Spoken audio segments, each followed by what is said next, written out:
Eu sou fascinado pelo estudo das profecias bíblicas. Elas realmente me encantam. Por isso eu fico muito empolgado quando vejo o tema Apocalipse estampando várias manchetes. É porque, nesses temas, eu vejo uma oportunidade de testemunhar aquilo que eu acredito com relação ao fim dos tempos. Aliás, uma pesquisa recente feita pela Lifeway, uma organização não denominacional dos Estados Unidos, revelou que a maioria dos evangélicos gostariam que o seu pastor pregasse mais sobre o Apocalipse e o fim do mundo. E eles estão sentindo falta desses temas. Isso, na verdade, é um bom puxão de orelha naqueles pregadores que vivem falando de autoajuda, esquecendo-se das verdades essenciais da fé. É aí que entra o estudo do Apocalipse. Um livro que, se estudado a fundo, trará um grande reavivamento espiritual para a sua igreja. Deixe-me explicar para você o que significa essa estranha palavra, Apocalipse. É fácil, você vai ver. Em grego, a palavra calipto significa sombra, ok? Sombra. A palavra eu significa bom. Portanto, eucalipto quer dizer boa sombra. Fácil, não é mesmo? Agora, o prefixo apó é uma preposição que pode significar para fora de, para longe de, retirado de. Por exemplo, apóstolo, aquele que é enviado para pregar fora, para pregar longe.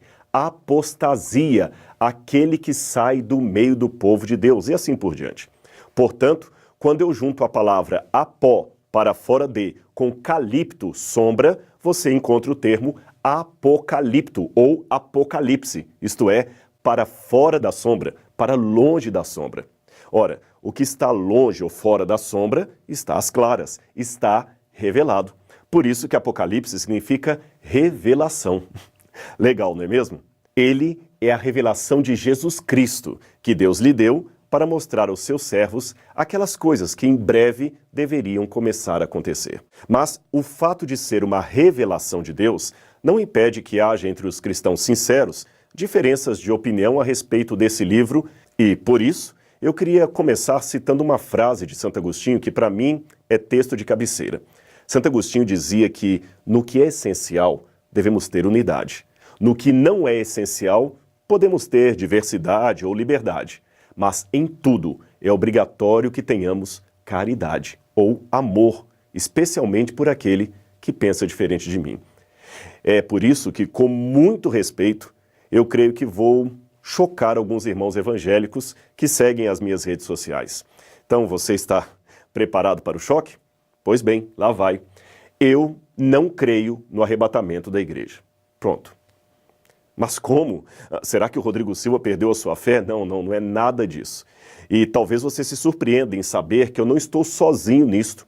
Uma pesquisa feita pelo Pew Forum sobre religião e vida pública entrevistou 2.200 líderes evangélicos de 190 diferentes países e descobriu que 32% deles também não acreditam que haverá um arrebatamento secreto da igreja no fim dos tempos. Quando a pesquisa muito semelhante foi feita com teólogos, desta vez norte-americanos, o número daqueles que negavam ou nutriam sérias dúvidas sobre o arrebatamento era da ordem de 60%. Apenas para situar aqueles que talvez não saibam do que eu estou falando, é que uma grande parte dos cristãos evangélicos de hoje, especialmente pentecostais e neopentecostais, acredita que a segunda vinda de Cristo terá duas fases. A primeira é quando ele vem de maneira secreta para arrebatar ao céu aqueles crentes mortos e vivos, conforme está em 1 Tessalonicenses capítulo 4, versículos 13 a 17. Nesta compreensão, uma multidão de pessoas irá desaparecer de um momento para outro. É por isso que, em alguns automóveis, nós vemos às vezes aquele adesivo escrito "Cuidado, em caso de arrebatamento, este automóvel ficará descontrolado". É uma maneira bem-humorada de pregar aquilo que eles acreditam.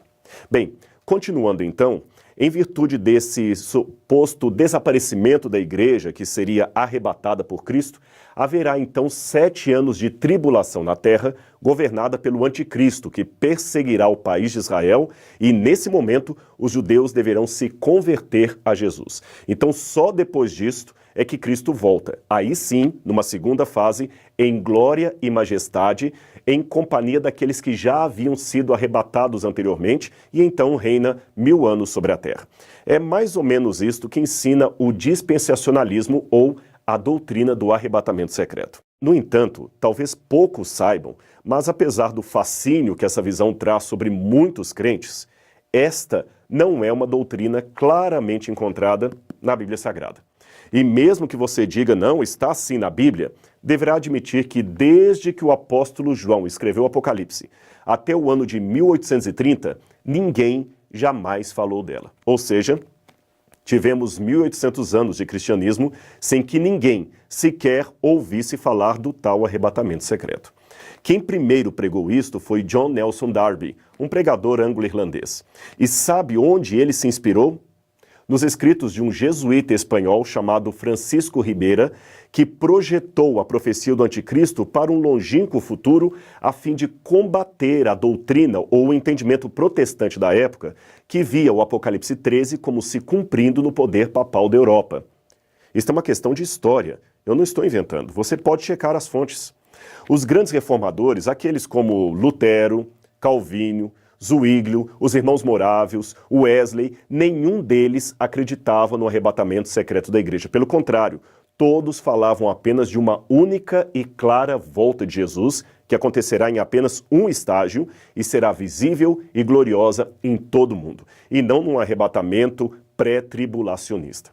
Somente no início do século XX é que essa visão do fim se tornou popular através da chamada Bíblia Anotada de Scofield e outros evangelistas. Agora, é estranho que uma doutrina assim tão complexa, tão bem elaborada como esta, e que seja supostamente bíblica, seja tão estranha na história do cristianismo. É estranho que nenhum servo de Deus a tenha percebido em 2000 anos de história da igreja. Uma vez um pastor evangélico muito consagrado a Deus, a quem eu respeito muito, me disse: mas Rodrigo, Deus tem de tirar o seu povo da terra antes que venha a grande tribulação. Veja, a história sagrada ensina que em todos os tempos, era ele argumentando, em todos os tempos de juízos divinos sobre as civilizações, Deus sempre livrou seus fiéis. Livrou Noé do dilúvio, livrou a Ló da destruição de Sodoma, livrou a Israel das 10 pragas que atribularam o Egito e prometeu livrar a sua igreja na hora daquela tentação que há de vir sobre toda a terra. Ele então citou Apocalipse capítulo 3, verso 10, que diz: eu te guardarei na hora da provação. Mas espere um pouco. Eu falei para ele então: pastor, guardar é proteger, não é retirar de um lugar para o outro. Em nenhum desses textos que você citou, Deus arrebatou o seu povo para não sofrer o juízo. Pelo contrário, ele os protegeu, mas não os tirou.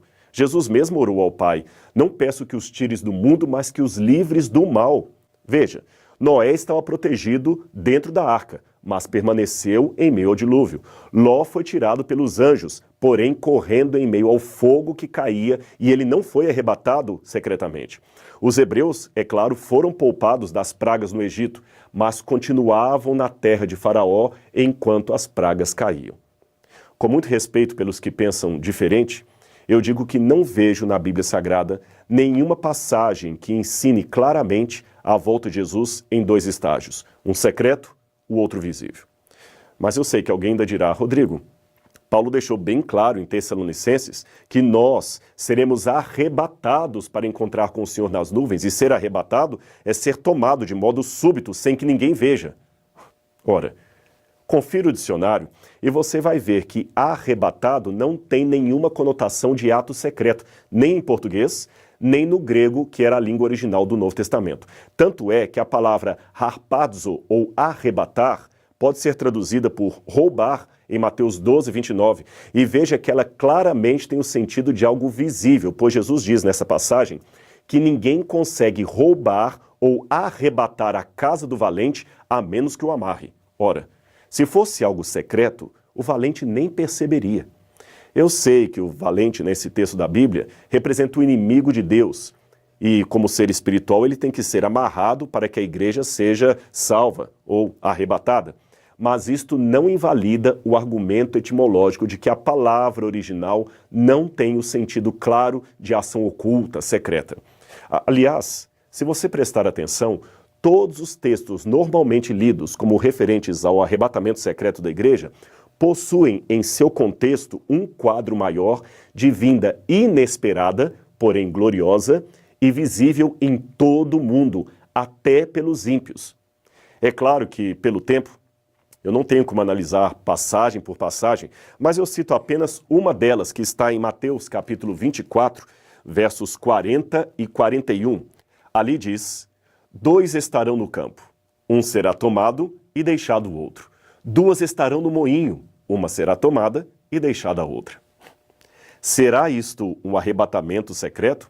Creio que não, por 2 motivos. Primeiro, esta passagem segue depois dos versos 30 e 31, que falam da visibilidade mundial da volta de Cristo. Portanto, é depois da vinda gloriosa que esses textos têm lugar. Em segundo lugar, a comparação que Jesus faz imediatamente antes é com o dilúvio. Esse é um dado importante para você entender essa passagem. Você pode ver na sua Bíblia. Ele fala: assim como foi nos dias de Noé, assim será a vinda do Filho do Homem. Nos dias de Noé, os homens não perceberam até que veio o dilúvio e os levou a todos. Note, os que foram levados pelo dilúvio são aqueles que se perderam. Aí ele arremata: do mesmo modo em minha vinda. Um será tomado e o outro deixado. Ou seja, um será levado, como os antigos foram levados pelo dilúvio, e o outro será poupado, como poupada foi a família de Noé. Logo, a análise textual nos indica que os que são deixados são os que se salvam, e os que são levados são os que se perdem. Veja com calma na sua Bíblia e você verá que é isto mesmo. Agora, a despeito de qualquer discordância interpretativa ou teológica, uma coisa eu posso dizer com muita convicção. Independente da religião que você professa, ou até mesmo da ausência dela, pois muitos preferem não seguir religião alguma, eu espero que você concorde comigo pelo menos nisto. Jesus ama a mim e a você. E se formos fiéis a Ele, Ele voltará para nos levar ao reino que Ele mesmo prometeu.